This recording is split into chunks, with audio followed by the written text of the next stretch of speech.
kebaikan-Mu, Yesus. Ku bersyukur, ku bersyukur atas kasih setia-Mu, atas kasih setia-Mu. Shalom semuanya. Pada tanggal 4 September 2024, gereja kita GBI Jalan Jenderal Gatot Subroto berumur 36 tahun. Haleluya! Dimulai dari kebaktian perdana kita pada tanggal 4 September 1988 di Gedung Karsa Pemuda Senayan, Jakarta, dengan jemaat sekitar 400 orang. Sekarang sudah berkembang menjadi sekitar 1.100 gereja dengan jemaat lebih dari 300.000 orang, baik di dalam maupun di luar negeri. DNA gereja kita adalah restorasi Pondok Daud. Kisah Para Rasul 15 ayat 15-18 berkata, hal itu sesuai dengan ucapan-ucapan para nabi seperti yang tertulis, kemudian aku akan kembali dan membangunkan kembali Pondok Daud yang telah roboh. Dan reruntuhannya akan kubangun kembali dan akan kuteguhkan, supaya semua orang lain mencari Tuhan dan segala bangsa yang tidak mengenal Allah yang kusebut milikku. Demikianlah firman Tuhan yang melakukan semuanya ini, yang telah diketahui dari sejak semula. Dengan kata lain, ini bisa dikatakan bahwa Tuhan Yesus akan datang kembali dan merestorasi Pondok Daud supaya terjadi penuaian jiwa besar-besaran. Ini tidak berarti bahwa setelah Tuhan Yesus datang kembali baru terjadi restorasi Pondok Daud. Tetapi restorasi Pondok Daud telah dimulai, dan pada saat Tuhan Yesus datang kembali, restorasi Pondok Daud selesai secara sempurna. Apa yang dimaksudkan dengan Pondok Daud? Pondok Daud adalah pondok atau kemah, bukan bangunan permanen yang dibuat oleh Daud. Di dalamnya ada tabut Allah. Di sekitar tabut Allah ada orang yang berdoa, memuji, dan menyembah Tuhan. Jumlah pemuji 288 orang. Dan tiap-tiap regu yang bertugas sebanyak 12 orang. Kalau 288 orang dibagi 12 menjadi 24. Sesuai dengan 1 Tawari 9 ayat 33. Diperkirakan selama 24 jam, siang dan malam, mereka bergantian tiap jam berdoa, memuji, dan menyembah Tuhan. Jadi, Pondok Daud ini berbicara tentang doa, pujian, dan penyembahan bersama-sama dalam unity siang dan malam. Setelah umur gereja kita memasuki usia 25 tahun, Tuhan menambahkan pengertian tentang restorasi Pondok Daud, yaitu prajurit-prajurit Tuhan yang gagah perkasa, yang mempunyai gaya hidup berdoa, memuji, dan menyembah Tuhan bersama-sama dalam unity siang dan malam, dan yang melakukan kehendak Tuhan pada zaman ini. Restorasi Pondok Daud akan mengakibatkan penuaian jiwa yang terbesar dan yang terakhir sebelum Tuhan Yesus datang kembali. Pada waktu murid-murid Tuhan Yesus menantikan pencurahan Roh Kudus Pentakosta pertama, mereka bertekun dengan sehati dalam doa bersama-sama. Ini bisa diartikan mereka berdoa, memuji, dan menyembah Tuhan dalam unity siang dan malam. Ini prinsip restorasi Pondok Daud. Ini prinsip menara doa. Setelah Roh Kudus Pentakosta pertama turun, maka mereka dipakai untuk menyelesaikan amanat agung. Sejak 36 tahun yang lalu, gereja kita DNA-nya adalah restorasi Pondok Daud. Kita tidak pernah mengira ini untuk mempersiapkan pencurahan Roh Kudus Pentakosta yang ketiga. Sekarang Pentakosta yang ketiga sudah turun. Kita merasakan bahwa pencurahan Roh Kudus Pentakosta ketiga lebih dahsyat. Tuhan mau agar kita makin bertekun dalam doa, pujian, dan penyembahan bersama-sama dalam unity siang dan malam. Penuaian jiwa yang terbesar dan yang terakhir sudah dimulai. Harvest now, Jesus for everyone. Harvest now, Jesus for everyone. Api Roh Kudus Pentakosta ketiga juga sedang membakar segala kotoran. Hal-hal yang tidak berkenan di hati Tuhan sedang dibersihkan. Hal ini sesuai dengan Maliahi 3 ayat 1 sampai dengan 4 yang berkata, "Lihat, aku menyuruh utusanku agar ia mempersiapkan jalan di hadapanku. Tiba-tiba Tuhan yang kamu cari akan datang ke bait-Nya. Utusan perjanjian yang kamu inginkan itu sesungguhnya ia datang, firman Tuhan semesta alam. Siapakah yang dapat tahan akan hari kedatangannya? Siapakah yang dapat tetap berdiri ketika ia menampakkan diri?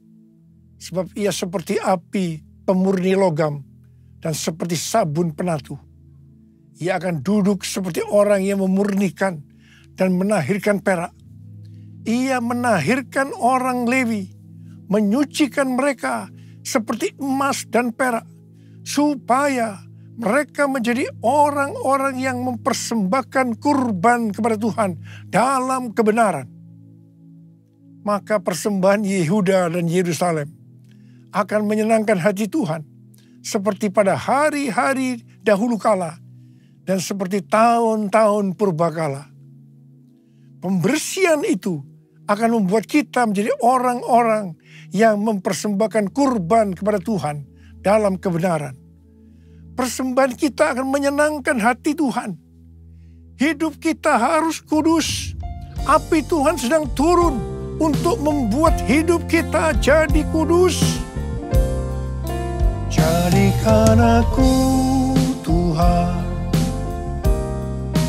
rumah doamu, agar semua suku bangsa datang menyembahmu. Jadikan aku, Tuhan, rumah doamu, agar semua suku bangsa datang menyembahmu.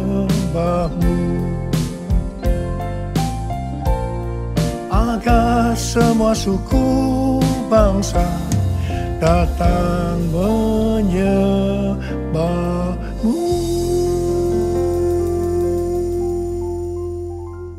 Perjalanan rohani kita sampai dengan tahun 2033 untuk menyelesaikan amanat agung bisa digambarkan seperti perjalanan bangsa Israel memasuki tanah Kanaan atau tanah perjanjian di bawah pimpinan Yosua. Yosua 3 ayat 4 berkata bahwa perjalanan ini akan melalui jalan yang belum pernah dilalui sebelumnya. Perjalanan ini akan dipimpin oleh tabut Allah. Supaya tahu tuntunan tabut Allah, maka harus ada jarak sekitar 2000 hasta, sekitar 914 meter. Perjalanan kita untuk menyelesaikan amanat agung dan memasuki tahun 2033 akan melalui jalan yang belum pernah kita lalui sebelumnya. Karena itu perjalanan ini akan dipimpin oleh Roh Kudus. Supaya kita tahu pimpinan Roh Kudus, maka kita harus banyak berdoa, memuji dan menyembah Tuhan dalam unity siang dan malam. Hidup kita harus kudus. Tanpa kekudusan kita tidak akan melihat Tuhan. Tanpa kekudusan kita tidak akan mengerti tuntunan Roh Kudus. Yang percaya katakan amin. Tuhan memberikan tuntunan kepada kita seperti yang ditulis dalam Yesaya 43 ayat 18 sampai dengan 21. Janganlah mengingat-ingat hal-hal yang dahulu. Janganlah memperhatikan hal-hal yang dari zaman purbakala. Lihat, aku hendak membuat sesuatu yang baru, yang sekarang sudah tumbuh. Belumkah kamu mengetahuinya? Ya, aku hendak membuat jalan di padang gurun, dan sungai-sungai di padang belantara. Binatang liar akan memuliakan aku, serigala dan burung unta, sebab aku membuat air memancar di padang gurun, dan sungai-sungai di padang belantara, untuk memberi minum umat pilihanku. Umat yang kubentuk bagiku akan memberitakan kemasyuranku. Di sini Tuhan memberikan kepada kita pengertian sebagai berikut. Cara-cara yang dipakai sekarang menuju tahun 2033 tidak sama dengan yang dipakai di zaman dulu. Sebenarnya Tuhan sudah menunjukkan kepada kita caranya. Hanya kita belum mengerti sepenuhnya. Membuat jalan di padang gurun dan sungai di padang belantara pada zaman itu merupakan sesuatu yang mustahil dapat dilakukan. Mungkin kita menganggap cara-cara yang dipakai sekarang ini tidak mungkin dilakukan. Tetapi bagi Tuhan tidak ada yang mustahil. Yang percaya katakan amin. Tuhan akan membuat air memancar di padang gurun dan di padang belantara.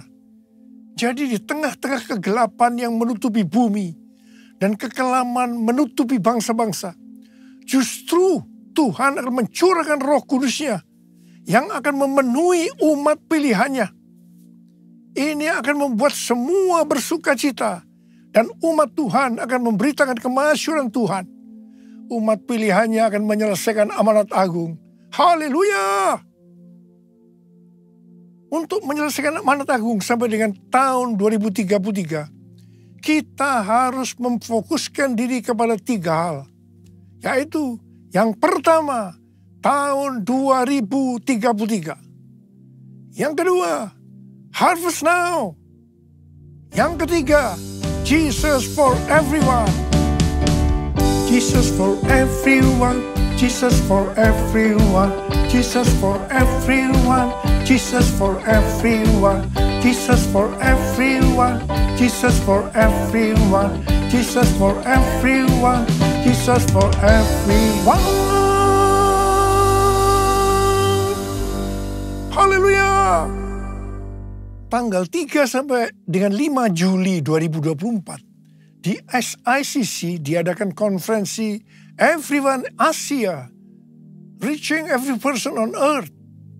6 generasi semua hadir, yaitu generasi silent, baby boomer, X, Y atau milenial, Z, dan generasi alpha.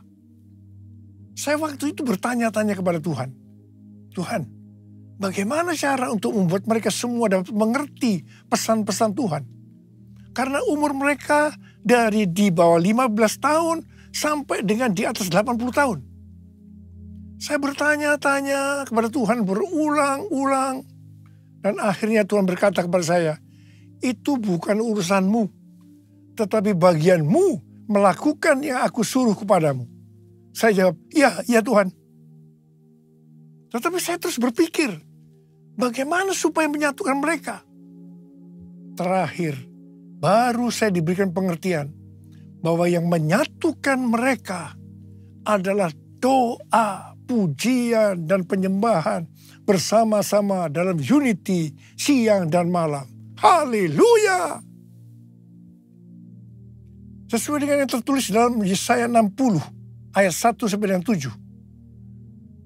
Yang mengatakan bahwa sebab sesungguhnya kegelapan menutupi bumi dan kekelaman menutupi bangsa-bangsa. Tetapi terang Tuhan terbit atasmu, dan kemuliaannya menjadi nyata atasmu.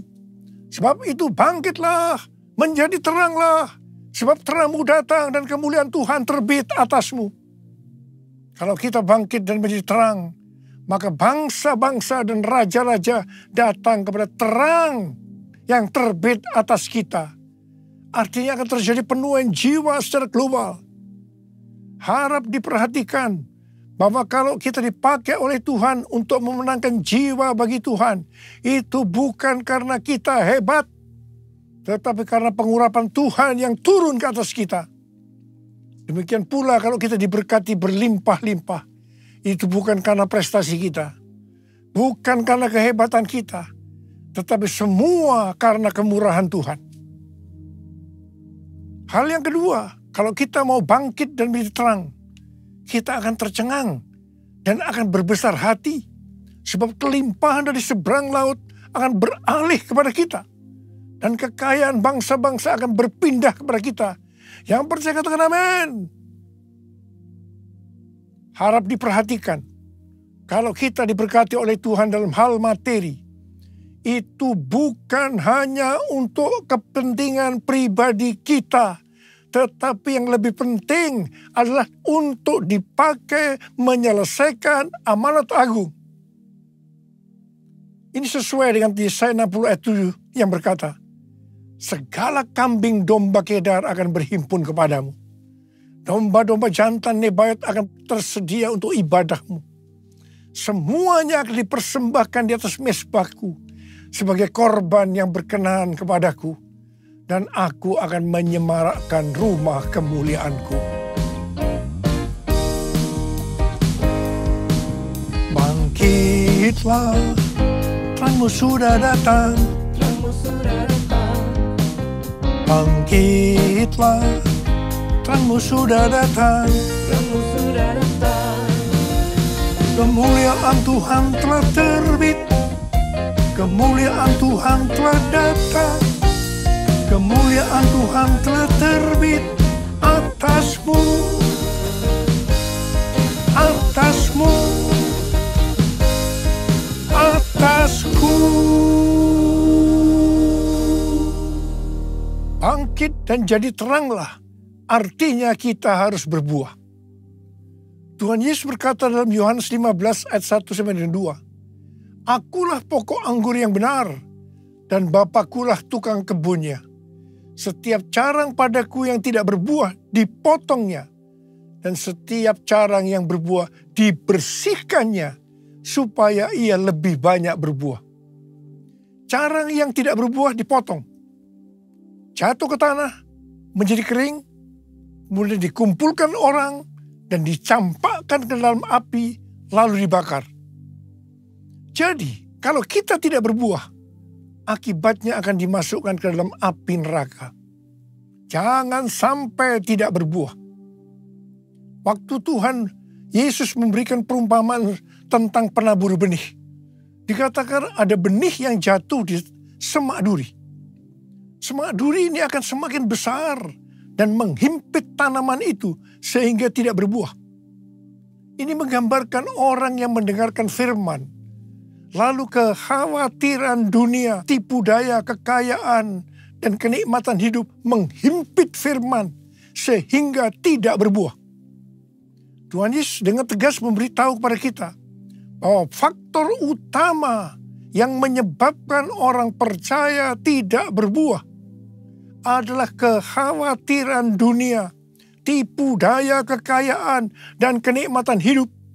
Ini adalah tipu daya si iblis. Hal ini banyak dialami oleh orang Kristen.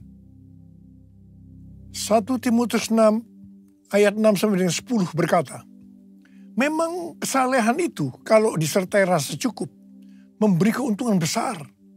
Sebab kita tidak membawa apapun ke dalam dunia dan kita pun tidak dapat membawa apa-apa keluar. Asal ada makanan dan pakaian cukuplah. Namun, mereka yang ingin kaya terjatuh ke dalam pencobaan, ke dalam jerat, dan ke dalam berbagai nafsu yang hampa dan mencelakakan, yang menenggelamkan manusia ke dalam keruntuhan dan kebinasaan. Sebab akar segala kejahatan ialah cinta uang. Dan karena memburu uanglah beberapa orang telah menyimpang dari iman dan menyiksa dirinya dengan berbagai duka. Karena itu Tuhan Yesus berkata, bangkitlah, jadi teranglah. Artinya kita harus berbuah. Tuhan Yesus berkata, kalau kita tinggal di dalam Dia dan firman-Nya tinggal di dalam kita, maka kita akan berbuah. Bagi orang yang seperti itu, Tuhan Yesus berkata, seperti terdapat dalam Yohanes 15 ayat 7 dan 8. Mintalah apa yang kamu kehendaki, maka akan diberikan kepadamu. Dalam hal inilah Bapa-Ku dimuliakan, bahwa kamu berbuah banyak dan menunjukkan kamu adalah murid-murid-Ku. Galatia 5 ayat 22 dan 23 berkata, namun buah roh ialah kasih, sukacita, damai sejahtera, kesabaran, kemurahan, kebaikan, kesetiaan, kelemah lembutan, dan penguasaan diri. Tidak ada hukum yang menentang hal-hal itu. Kembali kepada pesan Tuhan Yesus tentang cara yang berbuah akan terus dibersihkan supaya lebih banyak berbuah. Ini berarti kita yang berbuah akan terus dibersihkan, mengalami proses pemurnian terus-menerus, sehingga akan bertambah kudus dan menjadi serupa dengan gambar Yesus. Sehingga pada saat Dia datang menjemput kita di awan-awan, kita akan mendengar nama kita dipanggil, dan selanjutnya kita akan bersama-sama dengan Tuhan Yesus selama-lamanya. Mari angkat tangan kita, katakan bersama saya, dengar Dia panggil nama saya, dengar Dia panggil namamu, dengar Dia panggil nama saya, juga Dia panggil namamu. Saudara, kalau kita dengar nama kita dipanggil, kita akan menjawab apa? Ku jawab ya, ya, ya. Ku jawab ya, ya, ya. Ku jawab ya Tuhan, ku jawab ya Tuhan. Ku jawab ya, ya, ya. Ku jawab ya Tuhan, ku jawab ya Tuhan. Ku jawab ya, ya, ya.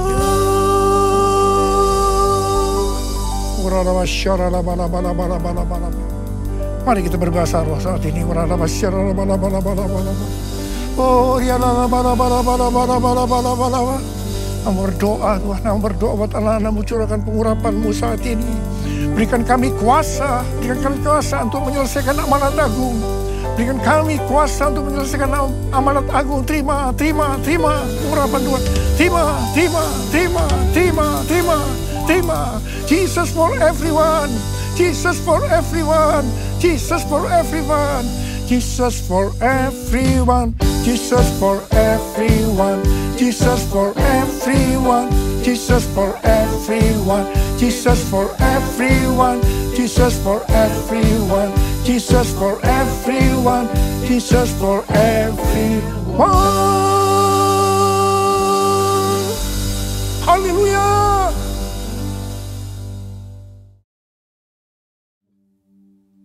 Kita akan masuk dalam perjamuan kudus. Kita akan mengingat ayat ini.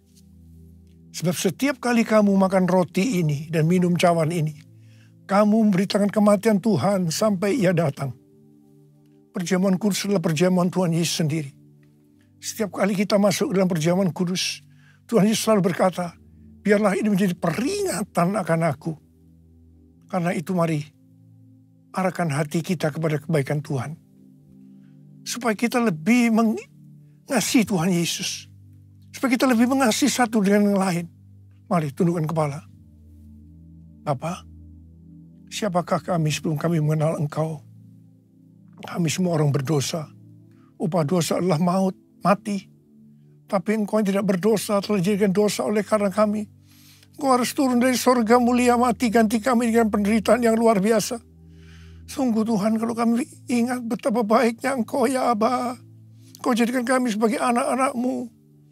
Engkau berkati, Engkau tuntun, Engkau bela, Engkau lindungi kami, Engkau sembuhkan kami. Engkau tegur juga kalau kami salah ya Tuhan. Itulah Engkau ya Aba. Engkau ya Aba. Terima kasih. Terima kasih, terima kasih, terima kasih. Tuhan akan memberkati kita semua melalui perjamuan kudus. Tapi Tuhan mau kita makan dan minum dengan cara yang benar. Karena itu masing-masing lihat keadaan diri. Introspeksi. Jangan menyimpan dosa. Kalau ada dosa yang diingatkan oleh Tuhan saat ini, langsung minta ampun. Selesaikan sebelum kita masuk dalam perjamuan kudus. Supaya diberkati oleh Tuhan. Kau melihat anak-anakmu yang saat ini sedang menyelesaikan segala sesuatu dengan Tuhan. Ampuni Tuhan, ampuni kami. Ampuni ya Tuhan, ampuni. Layakkan kami untuk masuk dalam perjamuan kudus. Bapa, terima kasih. Terima kasih. Kami akan masuk dalam perjamuan kudus dengan hati yang penuh ucapan syukur. Dalam nama Yesus kami berdoa. Amin. Mari, angkat roti di tangan kanan kita tinggi-tinggi. Sebab apa yang telah kuteruskan kepadamu telah aku terima dari Tuhan. Yaitu bahwa Tuhan Yesus pada malam waktu ia diserahkan mengambil roti. Dan sesudah itu ia mengucap syukur atasnya. Dia memecah-mecahkannya dan berkata, inilah tubuhku yang diserahkan bagi kamu. Perbuatlah ini menjadi peringatan akan aku. Sudah dikasih Tuhan, bukankah roti yang kita pecah-pecahkan ini adalah persekutuan kita dengan tubuh Kristus. Mari kita makan dalam nama Yesus.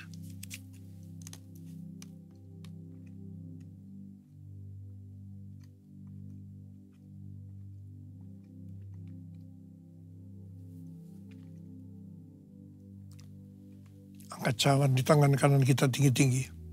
Mungkin juga ia mengambil cawan sesudah makan lalu berkata, cawan ini adalah perjanjian baru yang dimeteraikan oleh darahku.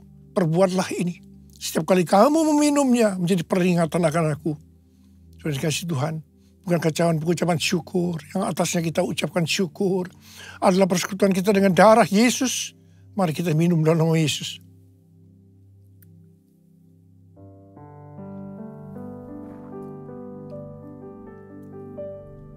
Angkat tangan kita di depan Tuhan.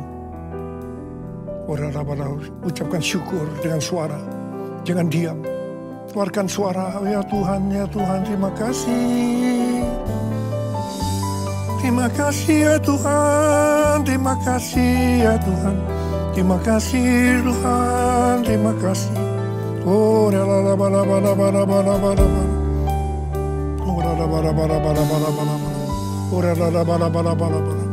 oh, raba-raba, kau melihat Tuhan anak-anakmu. Angkat tangan saudara. Ya Tuhan, mereka membutuhkan jamahan Tuhan saat ini. Jamah anak-anakmu. Jamah anak-anakmu satu persatu ya. Jamah. Saat ini kau sedang menyembuhkan yang sakit. Sedang membebaskan yang terikat. Kau menghibur yang susah. Kau menguatkan yang lemah. Kau memberikan pengharapan yang baru. Bagi yang mereka datang dengan keadaan putus pengharapan. Terima kesembuhan, terima.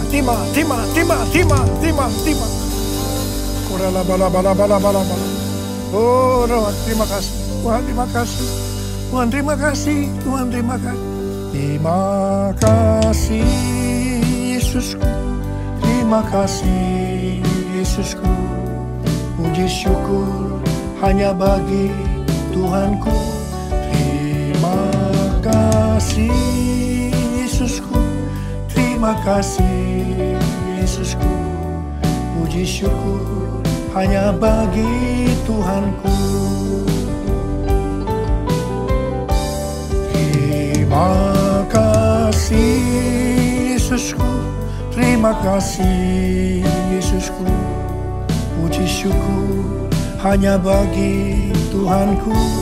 Terima kasih Yesusku, terima kasih Yesusku, puji syukur hanya bagi Tuhanku. Puji syukur hanya bagi Tuhanku. Puji syukur hanya bagi Tuhanku.